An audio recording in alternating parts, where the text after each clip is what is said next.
تائید میں کوئی ایسی روایت لینا جس میں محدثین کا اختلاف ہو، تائید میں، یہ بالکل درست ہے، آپ بھی لیں۔ تائید کا مطلب ہوتا ہے کہ اس کی اصل جڑ موجود ہے، ٹھیک ہے۔ بریلوی، دیوبندی، حنفی کون سی ایسی بات بتا رہے ہیں جس کی اصل بخاری مسلم میں موجود ہے اور وہ تائید میں جا کے ترمذی، ابو داؤد، ابن ماجہ سے ضعیف روایتیں لے کے آ رہے ہیں؟ پکی مل گئی؟ ہمارا مقدمہ رفع الیدین کا بخاری اور مسلم میں موجود ہے، اس کی تائید میں اگر ہم جز رفع الیدین سے یہ روایت لے کر آئیں جو روایت ہمارے نزدیک صحیح ہے، اگر کسی کی جرأت تو اس کا ذاتی اپنا کہ عبداللہ بن عمر ان کو کنکریاں مارتے تھے جو رفع الیدین سستی کی وجہ سے چھوڑتا تھا، کوئی کہتا ہے جی ٹھیک ہے کئی محدثین نے اس روایت کو صحیح کہا لیکن میرے نزدیک صحیح نہیں ہے، میں اس لیے تائید میں پیش کروں گا، میرے نزدیک ایک تو وہ صحیح بھی ہے، دوسرا میرا اصلی مقدمہ تو بخاری مسلم میں ہے رفع الیدین کے ساتھ، صلو کما رأیتمونی اصلی، کہتے ہیں جی بتاؤ رفع الیدین کا حکم کہاں ہے؟ بخاری مسلم دونوں میں رفع الیدین کا حکم موجود ہے، بخاری مسلم دونوں میں حدیث ہے۔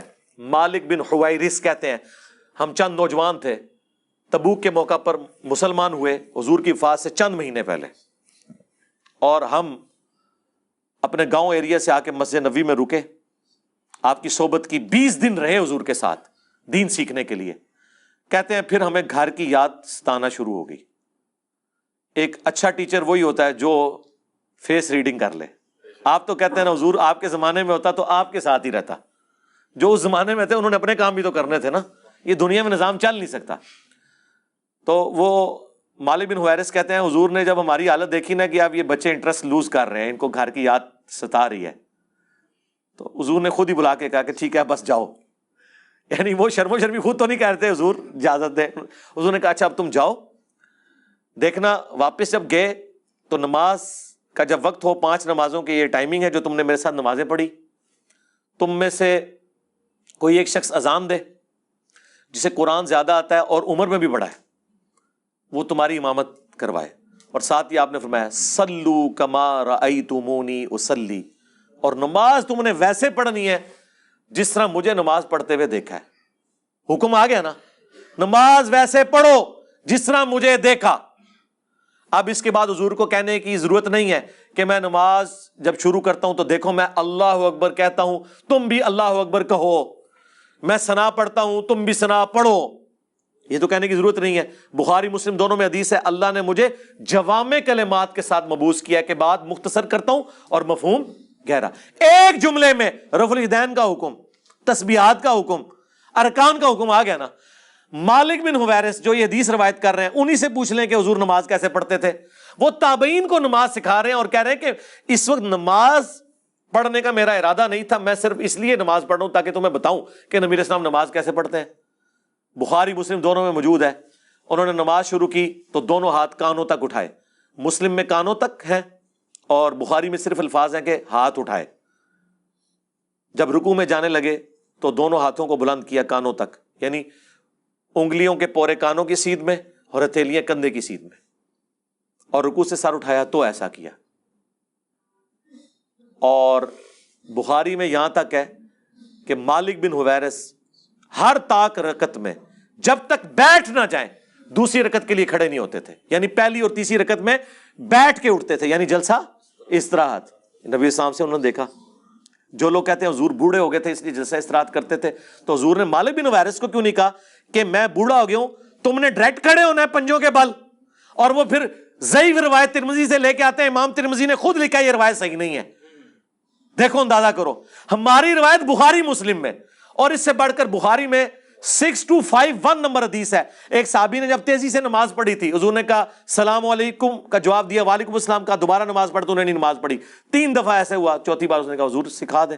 آپ نے فرمایا تھا سکون سے وضو کرو، قبلہ رخ کھڑے ہو، قرآن پڑھو، رکوع میں جاؤ، پھر آپ جب سجدے میں پہنچے آپ نے فرمایا سجدہ کرو، پھر 2 سجدوں کے درمیان بیٹھو، پھر دوسرا سجدہ کرو، پھر بیٹھو، اور پھر اگلی رکعت کے لیے کھڑے ہو۔ یہاں تو حضور نے حکم دیا جلسہ استراحت کا، حنفیوں نے چھوڑ دیا۔ تو ہم تو اصلی روایتیں بخاری مسلم میں جس پہ ساروں کا اتفاق ہے، جسے کوئی ضعیف نہیں کہتا، اس کی تائید میں وہ روایتیں لے کے آتے ہیں جن میں اختلاف ہے۔ آپ تو سٹارٹ ہی وہیں سے کرتے ہیں کہ جس میں اکثریت ضعیف. 24 محدثین نے ابن مسعود کی حدیث کو ضعیف کہا ہے. 24 ڈبل 12 سوری, وہ یہ نہ ہو آپ کہیں وابی کے بھی 24 بنتے ہیں اور گد کے بھی 24 بنتے ہیں, حروف ابجد. ڈبل 12 جن میں احمد بن حنبل جیسے بڑے امام, عبداللہ بن مبارک جو احمد بن حنبل سے بھی بڑے امام ہیں, امام حنیفہ کے اپنے شاگرد, ان کا قول 256 نمبر حدیث کے کانٹیکس میں امام ترمذی نے نقل کیا کہ عبداللہ بن مبارک کیٹاگوریکلی کہتے تھے کہ رفع الیدین کرنے والے کی حدیث ثابت ہے اور نہ کرنے والے کی حدیث ثابت نہیں. وہ کراچی کا مفتی کہتا ہے نہیں, انہوں نے سند پہ بحث کی ہے. سرکار سند پہ نہیں, انہوں نے آپ کے پورے رفع الیدین کو فارغ کیا ہے. وہ کہتے ہیں ابن مسعود کی حدیث ثابت ہی نہیں ہے. اور امام ابو داؤد نے بھی کامنٹس نقل کیے وَلَيْسَ بِصَحِيحٍ عَلَى هَذَا الْمَعْنَى کہ یہ ابن مسعود کی حدیث ان معنوں میں درست نہیں ہے. اور یہی روایت مشکات والوں نے جب نقل کی, انہوں نے بھی ابو داؤد کے کامنٹس نقل کیے ساتھ. یہ لوگ اپنے جعلی مسئلوں کے ثبوت میں وہ روایتیں لے کے آتے ہیں جنہیں اکا دکا محدثین نے صحیح کہا ہوتا ہے, باقی صاحب نے ضعیف. ہم اپنے اصلی مسئلوں میں جن کی جڑ قرآن بخاری مسلم میں موجود ہوتی ہے اس کی تائید میں وہ روایتیں لے کے آتے ہیں جن کے اوپر تھوڑا بہت اختلاف ہوتا ہے. ہماری اصل تو وہاں ہے. ناسبیوں سے بھی ہم کہتے ہیں اگر آپ کو کسی روایت کے اوپر تکلیف ہے, آپ کو حدیث حوب سے تکلیف ہے اگر, حالانکہ یہ آج کے ناسبیوں کو ہے, سلف میں سب حدیث حوب بیان کرتے آئے ہیں. اس پہ تو امام البانی, شیخ زبیر علی زئی دونوں متفق ہیں, شیخ شعیب ارناؤت اور باقی سارے محدثین.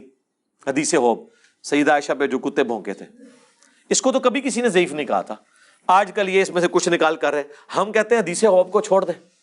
آج ہیں بخاری میں حدیث بخاری کی, عمار ابن یاسر کی زبان کو اللہ نے شیطان سے محفوظ کر دیا. یہ آگی بخاری کی حدیث, آگے چلیں, بخاری میں موجود ہے.